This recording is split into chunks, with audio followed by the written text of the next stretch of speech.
Hello बच्चों, तो आज हम स्टार्ट करने वाले हैं अपना part number 2 of रीनीट examination solutions.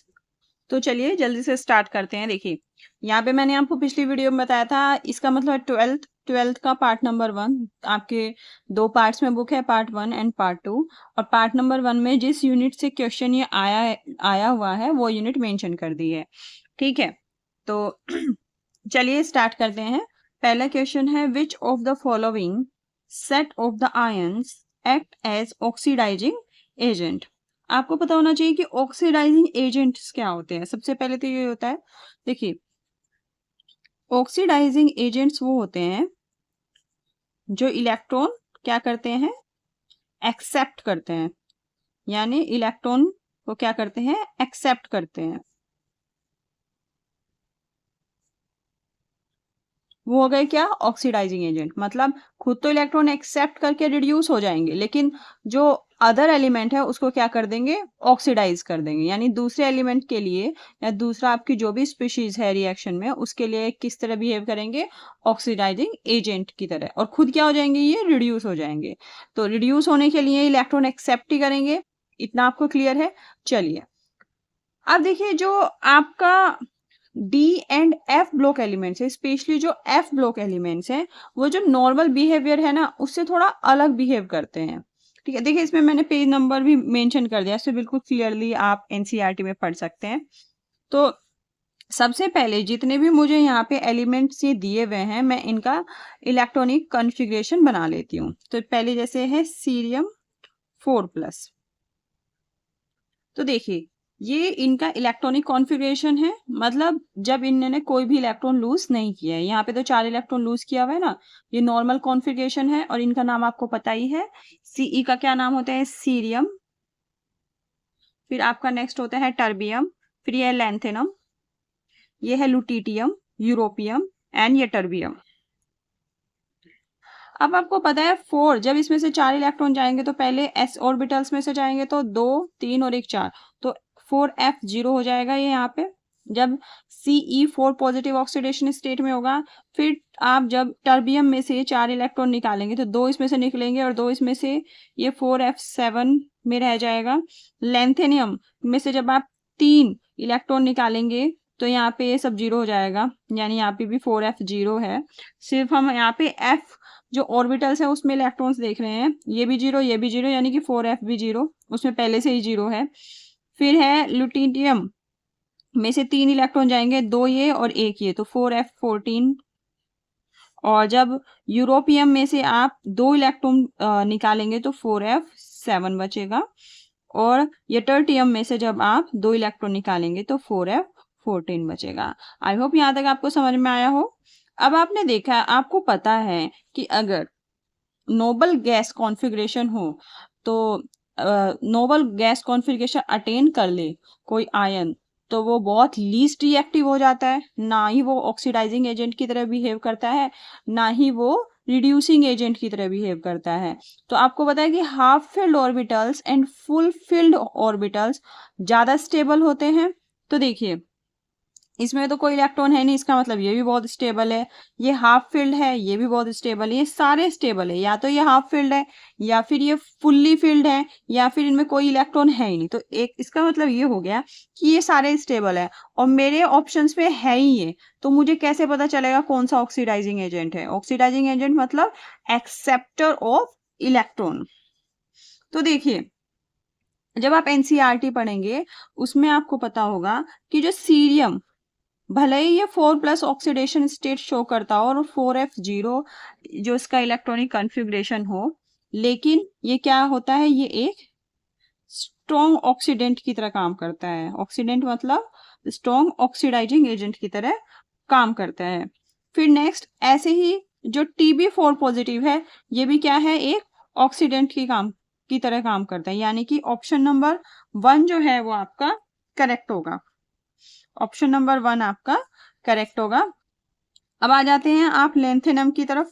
तो लैंथेनम शो नहीं करेगा कि 4f0 हो गया। इसी तरह लुटेटियम भी ये हाँ लुटेटियम भी शो नहीं करेगा, ये तो फुल्ली फिल्ड है, ये तो बहुत बढ़िया नोबल गैस कॉन्फ़िगरेशन शो कर रहा है। फिर आपका यूरोपियम है, यूरोपियम में 4f7 देखिए शो कर रहा है, इसका मतलब अकॉर्डिंग टू दिस तो ये भी ऑक्सीडेंट की, लेकिन नहीं, ये आपका कैसे यूज होता है, ये रिडक्टेंट की तरह होता है, स्ट्रॉन्ग रिडक्टेंट, मतलब ये अपने इलेक्ट्रॉन्स देने में बिलीव करता है। फिर अगर आप नीचे जाएं तो ये भी नोबल गैस कॉन्फ़िगरेशन है, ये भी नोबल गैस कॉन्फ़िगरेशन शो करता है और ये भी एक रिडक्टेंट की तरह काम करता है। तो देखिए अब आप सोचेंगे अरे इसमें तो कंफ्यूजन हो गया, हम कैसे याद करेंगे। देखिए आप थोड़ा सा अपने दिमाग में एक हल्की सी ट्रिक हर जगह आपको यूज करना चाहिए, जो आप उससे वो कनेक्ट कर सके। देखिए जो आपके जिनका एटॉमिक नंबर कम है, आप देख रहे हैं वो एज एन ऑक्सीडेंट की तरह काम कर रहे हैं, और जैसे जैसे एटॉमिक नंबर बढ़ रहा है तो इसका मतलब वो रिडक्टेंट की तरह काम करेंगे। तो इस ट्रिक से आपका फर्दर क्वेश्चन गलत होने के चांसेस बहुत कम हो जाते हैं।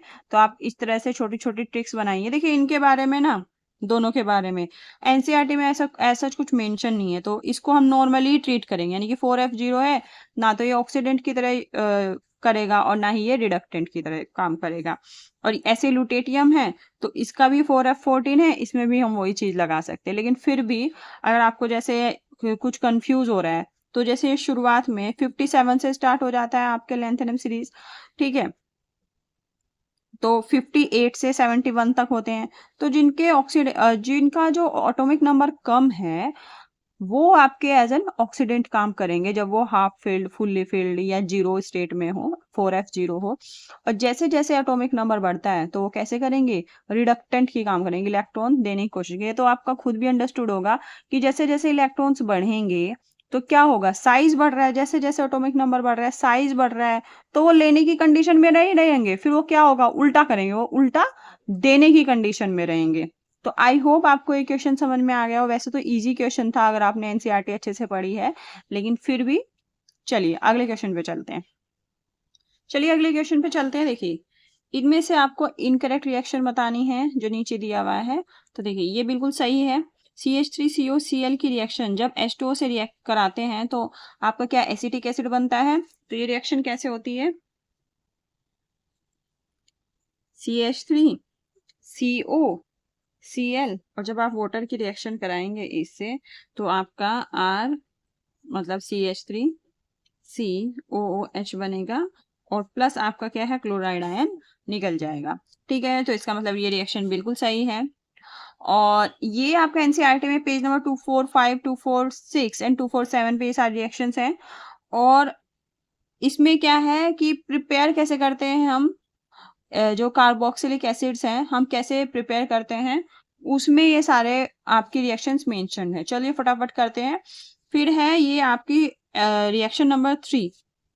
इसका मतलब है जब एल्कोहल को आप ऑक्सीडाइज करते हैं किसकी प्रेजेंस में, KMnO4 एंड OH माइनस की प्रेजेंस में, और क्या वाटर के साथ, तो आपका क्या बन जाता है, CH3COH। ये भी बिल्कुल करेक्ट क्वेश्चन है। और फिर है ये CrO3H2SO4, और जब आप ये लेते हैं तो आपका जितने कार्बन का आपका एल्कोहल होता है उससे एक कार्बन कम का आपका क्या बनता है, एसिड बनता है। देखिए ये तो एसिड का ग्रुप है, कार्बोक्सिलिक एसिड का ग्रुप है।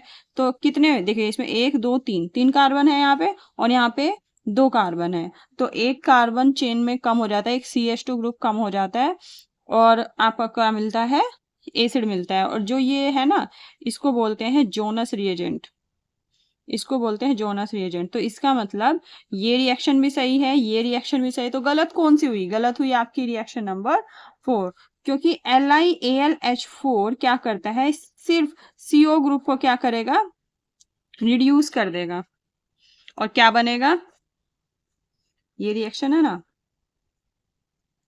ये आपका है, जब आप इसकी रिएक्शन लिथियम एल्यूमिनियम हाइड्राइड से कराएंगे इन प्रेजेंस ऑफ वाटर, तो आपका जो CO ग्रुप है ये किस में कन्वर्ट हो जाएगा, ये कन्वर्ट हो जाएगा CH2 में, CH2NH2।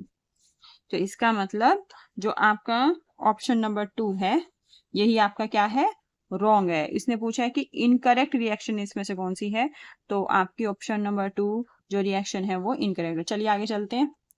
क्वेश्चन नंबर 18 है the UV visible absorption band in the spectra of lanthanide ions are X. Probably because of excitation of electrons involving this, the X and Y respectively are. So the UV visible absorption bands in the spectra of lanthanoids ions are X का मतलब क्या, broad होते हैं, narrow होते हैं, broad होते हैं, narrow होते हैं, तो ये होते हैं नैरो। और ऐसा क्यों होता है? Because of excitation of electrons involving क्या, इन्वॉल्विंग एफ ऑर्बिटल इलेक्ट्रॉन्स। सिर्फ एफ ऑर्बिटल्स में ही क्या होता है, इनमें एक्साइटेशन होता है इलेक्ट्रॉन्स का, दैट इज वाई ये नैरो होते हैं। तो आपका कौन सा जो आपका ऑप्शन है सही होगा, वो होगा नैरो एंड एफ ऑर्बिटल्स। चलिए आगे चलते हैं। अब है इथाइलिन डाई अमीन टेट्रा एसीटेट आयन इजन। ये बहुत घिसा हुआ क्वेश्चन है, ये इतनी बार पूछा जाता है ना, अब जब आप आगे भी जाओगे तो ये क्वेश्चन आता ही रहेगा। तो इसका आंसर है कि ये एक हेक्साडेंटेट लिगेंड है। और ये आपको कैसे पता रहेगा? एक तो है कि रट लो, एक है कि आपको इसका स्ट्रक्चर पता होना चाहिए कि इथाइलिन डाई अमीन टेट्रा एसीटेट का स्ट्रक्चर क्या है। तो देखिए इसका स्ट्रक्चर क्या होता है, तो पहले मैं इथाइलिन का बनाऊंगी, यानी कि ये CH2 ठीक है। फिर इसके साथ कौन सा ग्रुप जुड़ा है, डाई अमीन, यानी कि एक N यहां जुड़ेगा और एक N यहां जुड़ेगा, ठीक है। फिर इसने बोला टेट्राएसीटेट, यानी इन चारों पे टेट्राएसीटेट, डाई अमीन यानी N से क्या जुड़ा हुआ है, आपका एसीटेट ग्रुप। ये टेट्राएसीटेट यानी कि 4 ग्रुप जुड़े हैं ऐसे, और ऐसे ही यहाँ पे, और ऐसे ही यहाँ पे।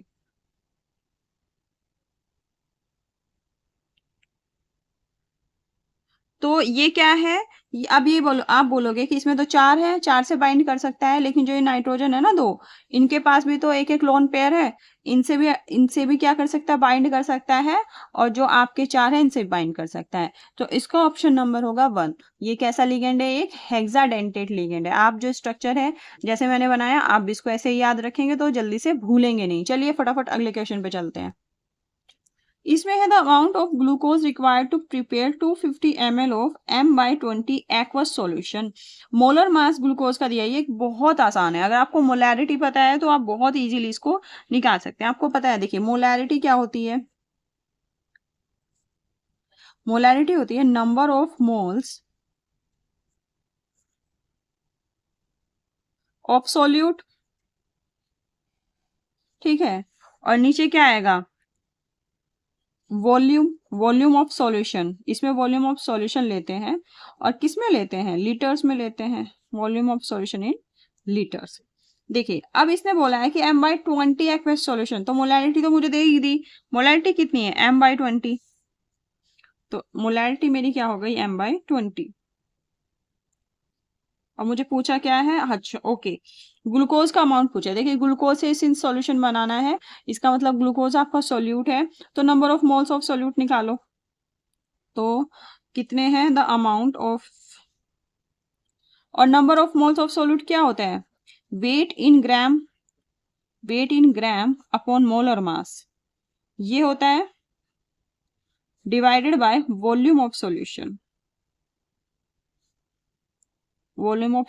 इन लीटर, ठीक है जी। अब वेट इन ग्राम, ये तो मुझे पूछा ही है, तो वेट इन ग्राम तो मुझे पता ही नहीं, मोलैरिटी कितनी हो गई, 1/20। वेट मुझे पूछा है तो मैं इसको x मान लूंगी, और मोलर मास मुझे दिया है कितना, 180। और जो वॉल्यूम है वो कितना है, वॉल्यूम है 250 ml, तो ml को आप किस में चेंज कर लोगे, ml को आप चेंज कर लोगे लीटर में। तो जैसे 250 ml है, और 1 लीटर में कितने ml होते हैं, 1000 ml, तो 1 litre is equal to 1000 ml। तो 1 ml में कितने लीटर होंगे, 1/1000 लीटर। जब एक के लिए निकाल लेंगे तो ये डिवाइड में चला जाएगा, तो इसको हम किससे डिवाइड कर देंगे, 1000 से, तो आपको क्या हो जाएगा, लीटर में आ जाएगा, यानी 250 डिवाइडेड बाय 1000, ये आपका लीटर में आ गया। ठीक है जी। और जब आप इसको सोल्व करोगे तो x की वैल्यू आपकी आएगी 2.25 ग्राम। आप इसको सोल्व कीजिए। कैसे सोल्व करेंगे देखिए, 1/20। अब ये जो दूर दूर वाले हैं वो एक साथ जाएंगे, यानी x इंटू 1000, और पास पास वाले एक साथ 180 इंटू 250। तो अब आपका बहुत इजीली ये सोल्व हो जाएगा, और सोल्व करके जो x की वैल्यू आएगी वो आएगी 2.25 ग्राम। चलिए आगे चलते हैं। तो चलिए अब अगले क्वेश्चन पे चलते हैं। इसमें आपको इनकरेक्ट स्टेटमेंट बताना है, तो पहले स्टेटमेंट पे चलते हैं। The acidic strength of HX, जहाँ पे X आपका फ्लोरीन, क्लोरीन, ब्रोमीन और आयोडीन है, follows the order HF, HCl, HBr, HI। मतलब कि HF सबसे ज़्यादा क्या होता है आपका, एसिडिक होता है, और उसके बाद HCl, उसके बाद HBr, उसके बाद HI। तो ये पहला स्टेटमेंट गलत है, क्योंकि इनमें सबसे ज़्यादा एसिडिक कौन सा होता है, HI। उसके बाद कौन सा होता है, HBr। उसके बाद HCl, और सबसे कम एसिडिक होता है HF। ऐसा क्यों होता है, क्योंकि जो आयोडाइड आयन है वो साइज में बहुत बड़ा होता है। अब साइज में बहुत बड़ा होता है तो इसकी बाइंडिंग H से होती है वीक, इसकी वजह से H प्लस आयन्स इजीली दे देता है। तो इसका मतलब HI जो है वो सबसे ज्यादा एसिडिक है। तो ये पहला ही गलत हो गया। फिर दूसरा है फ्लोरीन एग्जिबिट -1 ऑक्सीडेशन स्टेट। ये तो सबको ही पता है। फ्लोरीन, एक फ्लोरीन हो गया और एक पोटेशियम हो गया, वो पोटेशियम +1 नहीं छोड़ता और फ्लोरीन -1 नहीं छोड़ता। Whereas other halogens exhibits +1, +3, +5, +7 oxidation states also. ये बिल्कुल सही है कि जब आप नीचे जाएंगे तो ये +1, +3, +5 एंड +7 ऑक्सीडेशन स्टेट्स भी शो करते हैं। ऐसा क्यों होता है, क्योंकि जैसे आप नीचे जाएंगे तो डी ऑर्बिटल्स की इन्वॉल्वमेंट होती है, उसमें स्पेस ज्यादा होता है, तो उसकी वजह से क्या करते हैं, ये +1, +3, +5, +7 ऑक्सीडेशन स्टेट भी शो करते हैं। अब चलते हैं आगे। The enthalpy of dissociation of F2 is smaller than Cl2। तो ये भी बिल्कुल सही है कि जो enthalpy of dissociation of F2 है वो स्मॉल होती है एज कंपेयर टू Cl2। फिर है fluorine is stronger oxidising agent than fluorine. ये तो सबको जग जाहिर पता है कि सबसे ज्यादा जो स्ट्रॉन्गर ऑक्सीडाइजिंग एजेंट होता है वो कौन होता है, फ्लोरीन। तो फ्लोरीन ज्यादा बड़ा ऑक्सीडाइजिंग एजेंट है, क्योंकि फ्लोरीन तुरंत ही इलेक्ट्रॉन ले लेगा और F- स्टेट में चला जाएगा, एकदम स्टेबल हो जाएगा। ठीक है, क्योंकि फ्लोरीन की इलेक्ट्रोनिगेटिविटी सबसे ज्यादा होती है। तो इलेक्ट्रॉन सबसे जल्दी जो इलेक्ट्रॉन कोई लेगा पूरी पीरियोडिक टेबल में वो फ्लोरीन लेगा। इसका मतलब ये स्ट्रॉन्गर ऑक्सीडाइजिंग एजेंट की तरह बिहेव करेगा। स्ट्रॉन्गर भी मतलब स्ट्रॉन्गेस्ट। तो चलिए अगले क्वेश्चन पे चलते हैं। तो 21 का जो आपका आंसर हुआ वो हुआ 1। क्वेश्चन नंबर 22 पे जाएंगे। देखिए ये आपका इक्विलिब्रियम चैप्टर से है, और आपने जब देखिए जब अमोनिया बनता है तो यहाँ पे ये -Q क्या मतलब है, हीट निकल रही है, और हीट निकल रही है इसका मतलब जो ये रिएक्शन है ये कैसी है, एक्सोथर्मिक रिएक्शन है। ये पहचानना बहुत जरूरी है, तभी हम नीचे के ऑप्शंस में से करेक्ट ऑप्शन बता सकते हैं। तो पहला है कि reaction is favoured in forward direction. Forward direction में रिएक्शन कैसे फेवर होगी, यूज ऑफ कैटलिस्ट। कैटलिस्ट की यूज करने की क्या जरूरत है, एक्सोथर्मिक है, बिना कुछ करे दरी फटाफट हो रही है ना। कैटलिस्ट का हम यूज कब करते हैं, जब रिएक्शन का हमें रेट बढ़ाना और रिएक्टेंट का रेट बनाओ, मतलब और जल्दी हो जाए। अब वो ऑटोमेटिकली इतनी जल्दी हो रही है, एक्सोथर्मिक है, मतलब जैसे ही आपने नाइट्रोजन और हाइड्रोजन को पास लेकर आए, फटाक से एकदम अमोनिया बनाया और खूब सारी हीट निकाल दी, तो उसको कैटलिस्ट की जरूरत नहीं है। फिर है डिक्रीजिंग कॉन्सेंट्रेशन ऑफ N2। अगर N2 की कॉन्सेंट्रेशन आप डिक्रीज कर दें तो आपका क्या हो जाएगा, क्या रिएक्शन फॉरवर्ड डायरेक्शन में जाएगी, तो नहीं, ऐसा नहीं होगा, क्योंकि क्योंकि ये है एक्सोथर्मिक, वो ऑलरेडी मतलब आगे जा रही है। ठीक है, और अगर आप इसकी डिक्रीज कर देंगे कॉन्सेंट्रेशन, ठीक है, तो ये बैकवर्ड डायरेक्शन में जाएगी, क्योंकि देखिए अभी ये इक्विलिब्रियम में है, और जब आप इसको कम कर देंगे तो दोबारा से इक्विलिब्रियम में आने के लिए बैकवर्ड जाएगी ना, तभी तो N2 बनेगा, और फिर थोड़ी देर बाद इक्विलिब्रियम अचीव हो जाएगा। तो अगर आप इसकी कॉन्सेंट्रेशन डिक्रीज कर दोगे तो रिएक्शन जाएगी बैकवर्ड डायरेक्शन में, ना कि फॉरवर्ड डायरेक्शन में। फिर अगला ऑप्शन है, अगर आप प्रेशर को लो कर दें और टेम्परेचर हाई कर दें। देखिए हाई टेम्परेचर ही यहाँ पे सबसे खतरनाक है, वो ऑलरेडी इतनी हीट जनरेट कर रही है, इतनी एनर्जी जनरेट कर रही है रिएक्शन होते ही। तो अगर आप हाई टेम्परेचर करोगे तो उसकी कोई आवश्यकता नहीं है, रिएक्शन पे कोई इम्पैक्ट नहीं पड़ेगा, वो ऑलरेडी मतलब बिना किसी की हेल्प से ही वो रिएक्शन हो रही है, तो हाई टेम्परेचर की जरूरत नहीं है। और आपको ये पता है एक्सोथर्मिक जो रिएक्शन होती है वो लो टेम्परेचर पे फेवर्ड होती है, ठीक है। तो चलिए फिर है and high concentration of ammonia. अब कॉन्सेंट्रेशन बढ़ा देंगे अमोनिया की तो बैकवर्ड डायरेक्शन में जाएगी कि फॉरवर्ड, बैकवर्ड डायरेक्शन में जाएगी, ठीक है। हाई टेम्परेचर कर देंगे तो ये बैकवर्ड डायरेक्शन में जाएगी, है ना। फिर है और लो प्रेशर कर देंगे, लो प्रेशर कर देंगे इसका मतलब यहाँ का प्रेशर N2 और 3H2, यहाँ पे 4 आपके हैं स्पीशीज और यहाँ पे 2 हैं। जब आप प्रेशर ज़्यादा कर दोगे तो इनका प्रेशर ज़्यादा हो जाएगा, सॉरी प्रेशर कम कर दोगे तो इनका प्रेशर कम हो जाएगा। तो इसका मतलब क्या होगा, जो रिएक्शन है वो बैकवर्ड डायरेक्शन में जाएगी अपना प्रेशर को क्या मेंटेन करने के लिए। अब आप देखिए हाई प्रेशर, इसका ऑप्शन नंबर 4 सही है। हाई प्रेशर, जब आप इसका प्रेशर बढ़ा दोगे, ठीक है, बढ़ा दोगे यानी कि इन दोनों स्पीशीज में कोलिजन की जो टेंडेंसी है, जो प्रोबेबिलिटी है वो बहुत ज़्यादा बढ़ जाएगी, यानी रिएक्शन फॉरवर्ड डायरेक्शन में जाएगी। फिर मैंने बताया लो टेम्परेचर तो आपका होता ही है कि इसमें एक्सोथर्मिक रिएक्शन को फॉरवर्ड डायरेक्शन में करने के लिए लो टेम्परेचर होता है। फिर आगे आता है हाई कॉन्सेंट्रेशन ऑफ H2, और अगर आप H2 की कॉन्सेंट्रेशन बढ़ा देंगी तो अब H2 की कॉन्सेंट्रेशन बढ़ा दी यानी कि यहाँ पे H2 ज़्यादा हो गए, तो इनको कम करने के लिए ये रिएक्ट करेगा आगे और अमोनिया बनाएगा, तो उसको न्यूट्रलाइज करने के लिए अमोनिया बनाएगा, यानी कि जो रिएक्शन है वो फॉरवर्ड डायरेक्शन में जाएगी। इसका मतलब option number 4 is the correct answer. चलिए अब अगले क्वेश्चन पे चलते हैं। अब इसमें मेजर प्रोडक्ट बताना है, तो देखिए पहले CH3COH मिथाइल एल्कोहल की रिएक्शन कराई SOCl2 से। जब आप इसकी रिएक्शन SOCl2 से कराएंगे तो OH ग्रुप हट जाएगा और यहाँ पे क्या आ जाएगा Cl, ठीक है। ये आ गया मेरा A। इसने पूछा है D क्या है, तो द मेजर प्रोडक्ट D पूछा है। फिर आपका KCN से रिएक्ट करेगा ये और एक्वस ETOH से रिएक्ट करेगा यानी इथाइल एल्कोहल, तो ये Cl हट के अब क्या आ जाएगा, क्योंकि KCN एक सॉल्ट है, ठीक है, और Cn माइनस आयन बहुत स्ट्रॉन्ग है, तो CH3 को Cl को एकदम से हटा देगा क्या, साइनाइड आयन, यहाँ पे क्या आ जाएगा Cn। उसके बाद आपकी रिएक्शन करा दी इसमें, ये आपका B आया। उसके बाद आया सोडियम।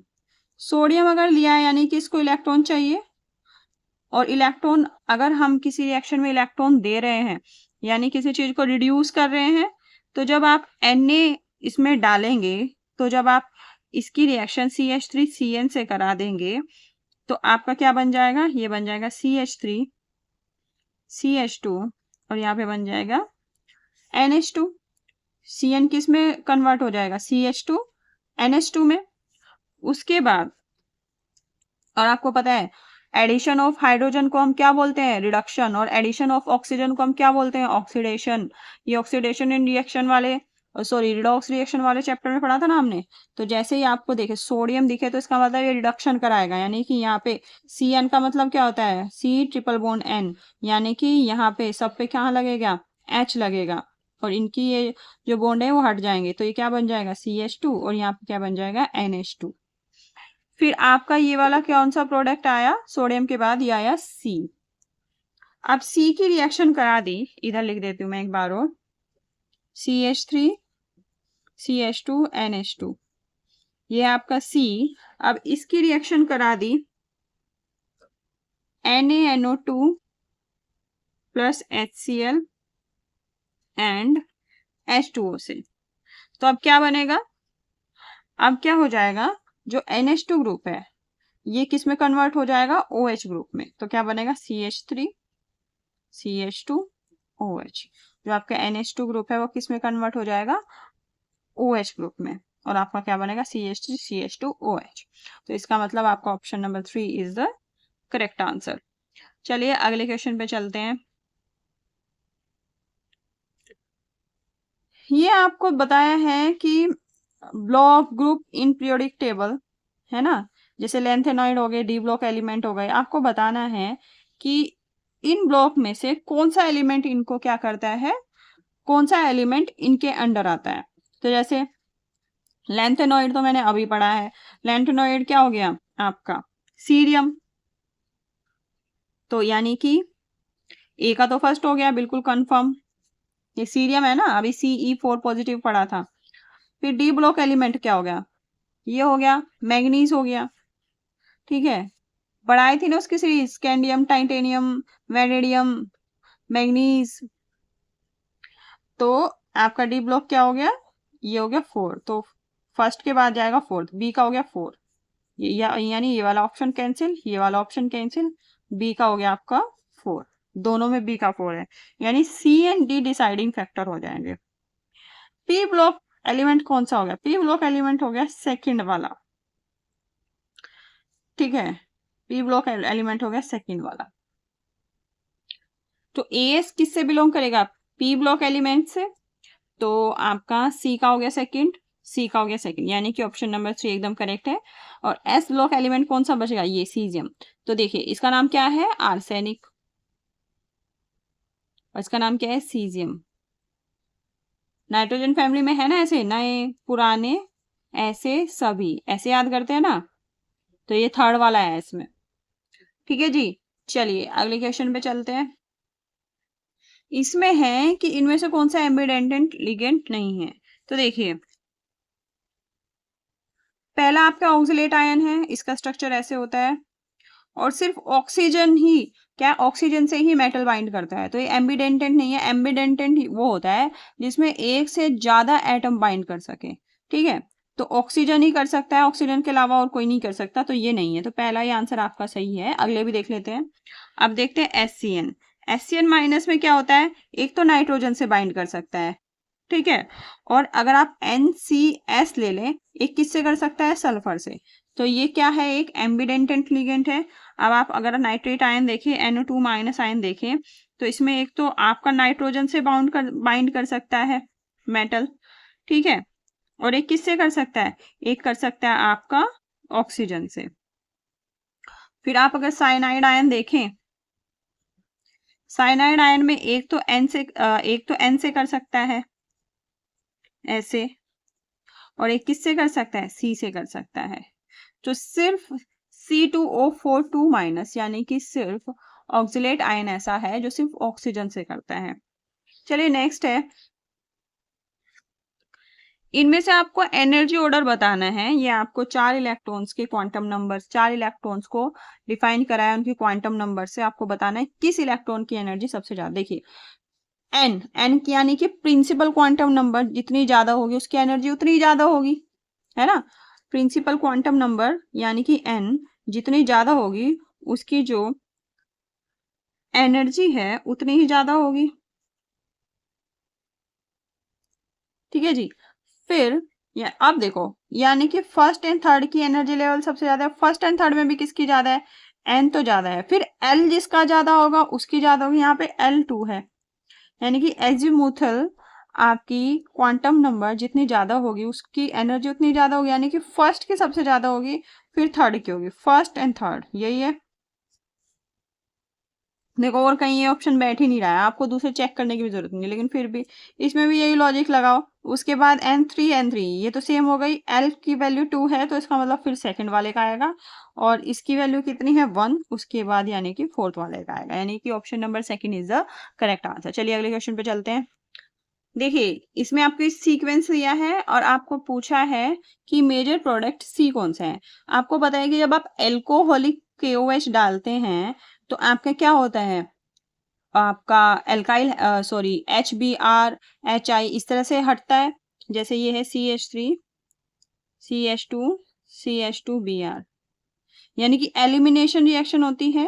जब आप एल्कोहलिक KOH डालेंगे और उसको गर्म करेंगे तो आपकी एलिमिनेशन रिएक्शन होगी, और यहाँ से क्या एलिमिनेट होगा, HBr, तो यहाँ पे क्या बचेगा, CH3 CH और डबल बॉन्ड CH2, यही बचेगा। यहाँ से Br जाएगा और यहाँ से H जाएगा।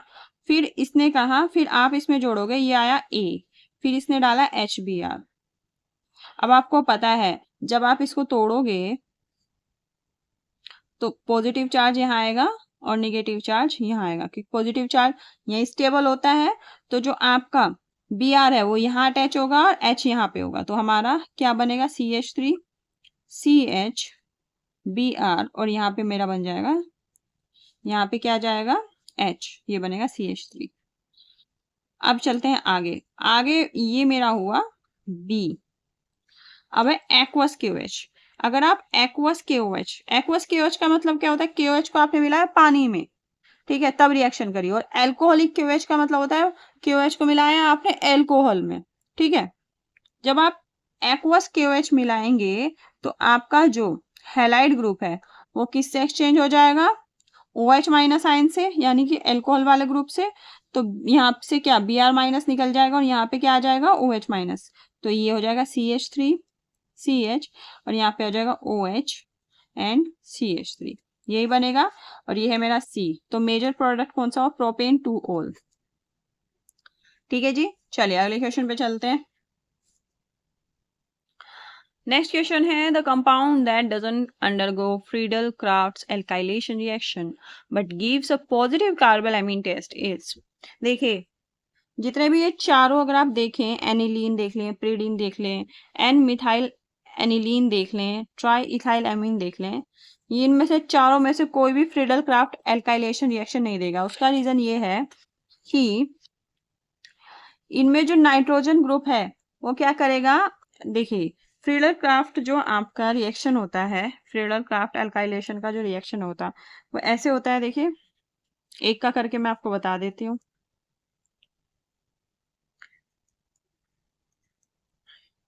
ये आपका एल्काइल हैलाइड हो गया और यहाँ पे हो गया AlCl3। और क्या बनता है, इसी टाइप का क्वेश्चन ना आपका नीट में भी पूछा गया था, जो इससे पहले नीट हुआ था ना, उसमें पूछा था। ये बनेगा ऐसे और यहाँ पे क्या आ जाएगा, नाइट्रोजन पॉजिटिव और जाएगा AlCl3 नेगेटिव। जैसे नाइट्रोजन पॉजिटिव आया, इसने इस रिंग को डीएक्टिवेट कर दिया, यानी कि इसके इलेक्ट्रॉन्स इसने क्या कर दिया, सक करने शुरू कर दिया। और यहाँ पे आपका क्या हो गया कि इलेक्ट्रॉन रिच ना होके ये क्या हो गया, इलेक्ट्रॉन डेफिशिएंट आपकी रिंग हो जाएगी। तो ये क्या कर देगा, इस रिंग को डीएक्टिवेट कर देगा फर्दर रिएक्शन के लिए, क्योंकि जो R पॉजिटिव बाद में रिएक्ट करेगा ना वो नहीं रिएक्ट कर पाएगा, क्योंकि ये भी पॉजिटिव हो जाएगा और यहाँ पे भी आपकी डेफिशिएंसी है। तो आपका R पॉजिटिव कहाँ अटैक करेगा, जहाँ पे उसको इलेक्ट्रॉन मिलेंगे, और यहाँ पे तो इलेक्ट्रॉन नहीं मिल रहे क्योंकि नाइट्रोजन ने खींच लिया वो। तो पिरिडीन के केस में भी, एन मिथाइल एनिलीन के केस में भी, और ट्राई इथाइल एमीन के केस में यही चीज होगा। ये क्या बन जाएगा, एक स्टेबल साल्ट बन जाएगा और फर्दर रिएक्शन नहीं होगी। अब देखते हैं कार्बाइल एमीन टेस्ट। जो कार्बाइल एमीन टेस्ट है वो कौन देते हैं, वो देते हैं प्राइमरी एमीन, या फिर जो एराइल प्राइमरी एमीन है वो देते हैं। ठीक है जी, या तो एरोमेटिक प्राइमरी एमीन या फिर प्राइमरी एमीन, जो एल्काइल प्राइमरी एमीन है वो देते हैं, सेकेंडरी एमीन नहीं देते। तो इसका मतलब देखिए प्राइमरी एमीन तो सिर्फ क्या है, एनिलीन में है, तो यानी कि सिर्फ एनिलीन कार्बल का ये क्या है, कार्बाइल एमीन टेस्ट देगा। देखिए कार्बाइल एमीन टेस्ट क्या होता है मैं आपको बताती हूँ। जैसे ये है ना, ये आपका प्राइमरी एमीन है क्योंकि नाइट्रोजन सिर्फ एक कार्बन से जुड़ा हुआ है, और ये फिर किससे रिएक्ट कराते हैं, इसकी CHCl3 प्लस 3KOH। और ये जो KOH लिया है ना, ये एल्कोहलिक KOH लिया है, और इसको फिर हम करते हैं क्या, गरम करते हैं, और फिर हमको क्या मिलता है, CH3 CH2 NC isocyanide plus 3KCl plus 3H2O। Isocyanide बनाने का ये एक मेथड होता है। तो इसमें सिर्फ प्राइमरी एमीन आपके काम करते हैं। अगर आप इसमें क्या करें, इसकी जगह अगर आप ये ले लें, एनिलीन ले लें, एनिलीन ले लें और यही सब ग्रुप इसमें काम करें, तो आपका क्या बन जाएगा, ये बन जाएगा NC plus 3KCl plus 3H2O।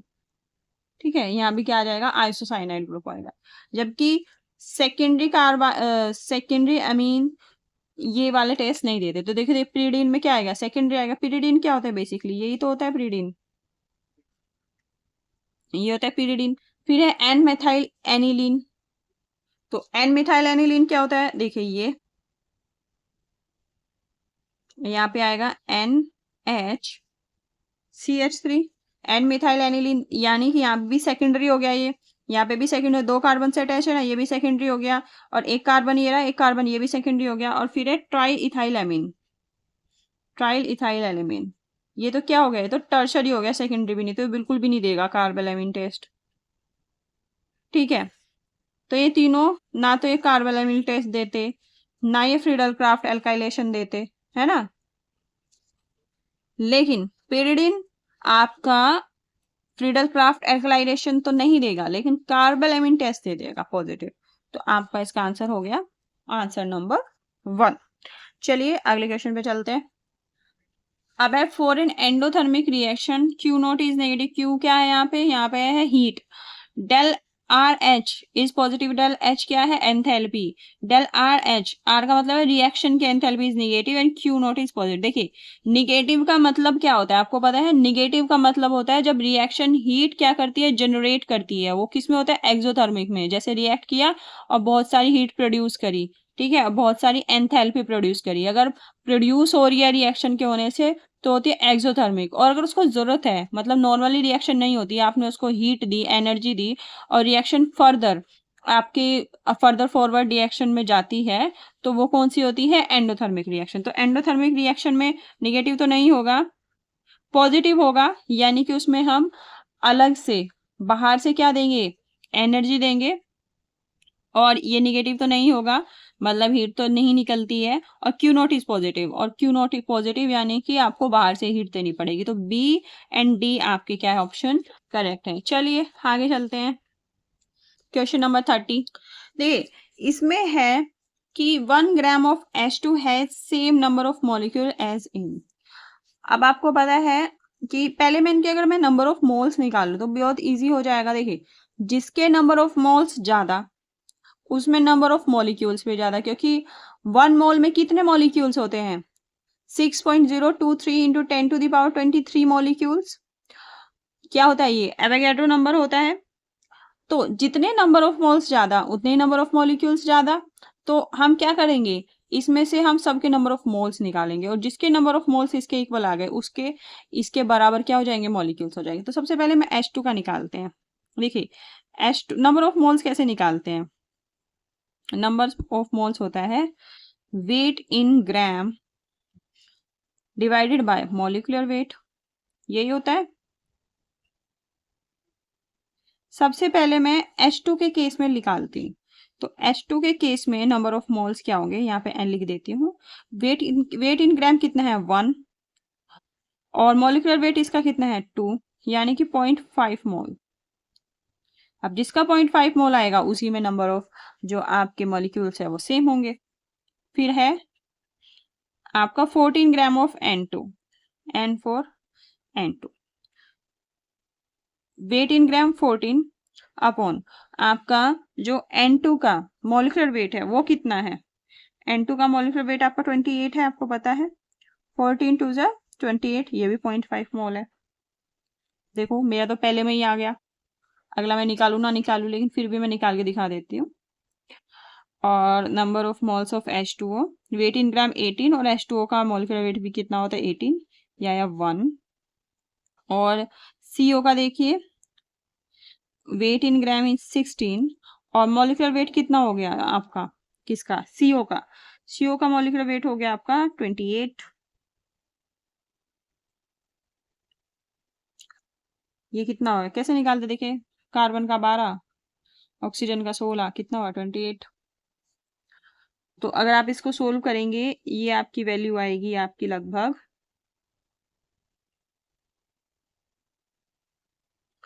4/7। Solve करने की जरूरत ही नहीं है, इक्वल थोड़ी ही आ रही है ना, 0.5 थोड़ा ही आएगा, कुछ भी सोल्व कर लो। उसके बाद है आपका 28 ग्राम ऑफ N2, फिर है N2, इसमें 28 ग्राम है और नीचे भी 28 आएगा, क्योंकि मॉलिक्यूलर जो इसका मास होता है वो भी 28 होता है, ये हो गया 1 मोल। तो सेम किसके केस में आ रहा है, सिर्फ 14 ग्राम ऑफ N2 के केस में सेम आ रहा है, यानी कि नंबर ऑफ मॉलिक्यूल्स किस में सेम होंगे 14 ग्राम ऑफ N2।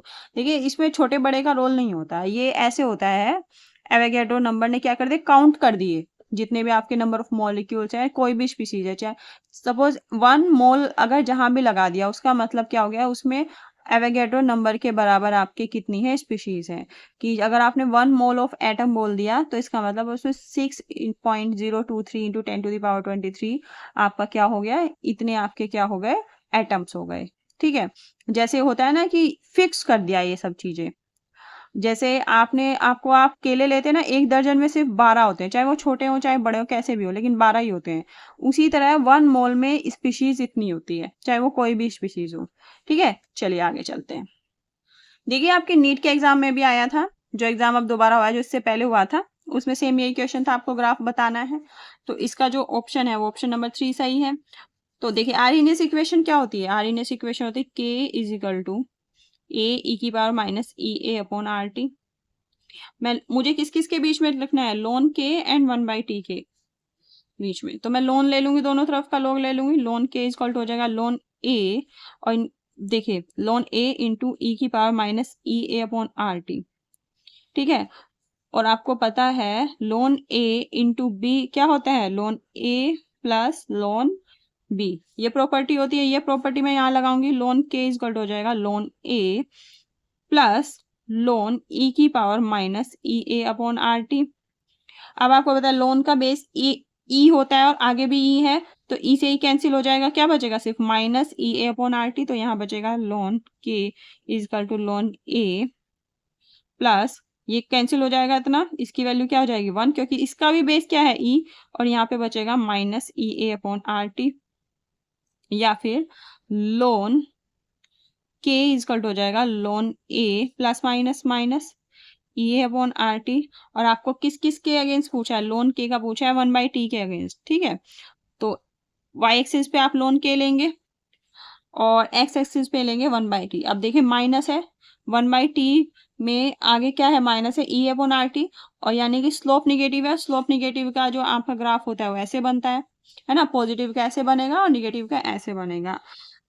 यहाँ पे जो ये इंटरसेप्ट है इसकी वैल्यू क्या होती है, लोन ए, है ना, इसकी जो स्लोप है, स्लोप की वैल्यू क्या है, minus E A upon R, है ना, sorry E A upon R नहीं, minus E A upon R. तो 1/t स्लोप क्या हुई, 1/t का जो कोफिशिएंट है वो माइनस ई अपॉन आर। तो ऐसे यही सेम क्वेश्चन आपके किसमें आया था, इससे जो पहले नीट हुआ था उसमें। चलिए अगले क्वेश्चन में चलते हैं। देखिए a steam volatile organic compound which is immiscible with water has a boiling point of 250 degree centigrade. Steam volatile मतलब जब आप इसको 250 डिग्री पे आप ले जाओगे तो ये बॉयल आउट हो जाएगा, है ना। During steam distillation a mixture of this organic compound and water will boil. इसका जो मिक्सचर है, इस कंपाउंड का और वाटर दोनों का मिक्सचर कितने टेम्परेचर पे बॉईल करेगा, आपको पता है। बॉईल तो करना चाहिए किस में, वाटर का क्या होता है 100 डिग्री सेंटीग्रेड, है ना। अब सिंस देखिए अगर ये इसमें मिसिबल होता तो अलग बात होती, है ना, इसका बॉइलिंग पॉइंट बढ़ा देता है ये वाटर का। लेकिन सिर्फ सिंस ये इसमें इमिसिबल है तो इसका कोई इम्पैक्ट नहीं पड़ेगा वाटर से। लेकिन फिर भी ये पूरा 100 डिग्री सेंटीग्रेड पे वाटर बॉईल नहीं करेगा, उससे मतलब जो मिक्सचर है पूरा 100 डिग्री सेंटीग्रेड पे नहीं करेगा, किस पे करेगा, उससे थोड़ा सा कम पे स्टीम करेगा, यानी close to but below 100 degree centigrade. ठीक है जी, चलिए आगे चलते हैं। आगे दो स्टेटमेंट दिए हुए हैं, इसमें पहला स्टेटमेंट है glycogen is similar to amylase in its structure. Statement 2 है glycogen is found in yeast and fungi. तो आपको बताना है कौन सा सही है स्टेटमेंट, कौन सा इसमें से गलत है। तो देखिए जो इस पे स्टेटमेंट 1 है वो एकदम करेक्ट है। ग्लाइकोजन की स्ट्रक्चर क्या होती है, एमाइलेज से काफी सिमिलर होती है। और जो ग्लाइकोजन है, सॉरी, ग्लाइकोजन की जो स्ट्रक्चर है वो अमाइलेज से सिमिलर नहीं होती है, ठीक है, अलग अलग स्ट्रक्चर होती है। लेकिन जो ग्लाइकोजन है वो यीस्ट और फंगी में पाया जाता है। सिंस इसकी स्ट्रक्चर थोड़ी कॉम्प्लिकेटेड है, वो बनाने में भी टाइम लगेगा, तो आप इसको बिल्कुल सिंपली अपना गूगल पे सर्च कर सकते हैं, एकदम उसकी स्ट्रक्चर आ जाएगी। तो जब आप उसकी स्ट्रक्चर आ जाएगी तो अमाइलेज और ग्लाइकोजन की जो स्ट्रक्चर है वो एकदम आपको अलग अलग दिखेगी। ठीक है जी, तो इसका मतलब स्टेटमेंट 1 जो है वो फॉल्स है, लेकिन स्टेटमेंट 2 जो है वो ट्रू है। ग्लाइकोजन यीस्ट और फंगी दोनों में मिलता है, तो statement 2 is the correct answer. चलिए अगला क्वेश्चन करते हैं। अगला क्वेश्चन में है the oxidation states not shown by Mn in given reaction. इस रिएक्शन में ऐसी कौन सी ऑक्सीडेशन नंबर है जो mn शो नहीं करता। तो पहले हम निकाल लेते हैं फटाफट इसकी देखो, जब आप इसके निकालेंगे MnO4 टू नेगेटिव, Mn की मैं x मानूंगी x, और ऑक्सीजन की आपको पता है -2 होती है, तो 4 2 जा 8, यानी कि -8 इजकल टू -2। एक्स की वैल्यू क्या आएगी 6, यानी कि यहाँ पे क्या शो कर रहा है +6। ठीक है, अब यहाँ पे आ जाओ, यहाँ पे आपका शो कितना करेगा +5। आप चाहे निकाल के देख लो, MnO4 माइनस इसकी x, और ये जगह -8 equal to -1, x equal to, sorry यहाँ पे आएगी 7, यहाँ पे शो कर रहा है 7, और यहाँ पे कितना देखिए ये हो गया O2, O का एक का होता है -2, 2 का हो गया -4, तो Mn का क्या होगा +4। तो ये क्या क्या शो कर रहा है +6 +7 एंड +4, तो +6 +7 और +4 तो शो कर रहा है। जो शो नहीं कर रहा है वो है +2 एंड +3, तो बी एंड ई शो नहीं कर रहा है, तो option number 4 is the correct answer. तो चलिए आज के लिए इतना ही। अब देखिए, जैसे मैंने जानबूझ के बोला कि इसकी +5 होती है, तो आपको क्या करना है कि अपने मन में कुछ नहीं बिठाना है, एक बार हल्का सा आपको कैलकुलेट करके देख लेना है, क्योंकि अगर गलती हो जाए, गलती होने के बहुत चांसेस रहते हैं जल्दी जल्दी में, ठीक है, तो आपको वो गलती नहीं करनी है। ठीक है जी, तो चलिए आज की वीडियो में इतना ही। जो इससे नेक्स्ट पार्ट आएगा उसमें हम जो ये पेपर है वो बिल्कुल कंप्लीट कर देंगे, तो बने रहिए और अगली वीडियो का वेट कीजिए, बहुत जल्दी हम नेक्स्ट वीडियो भी लाएंगे। तो थैंक यू सो मच।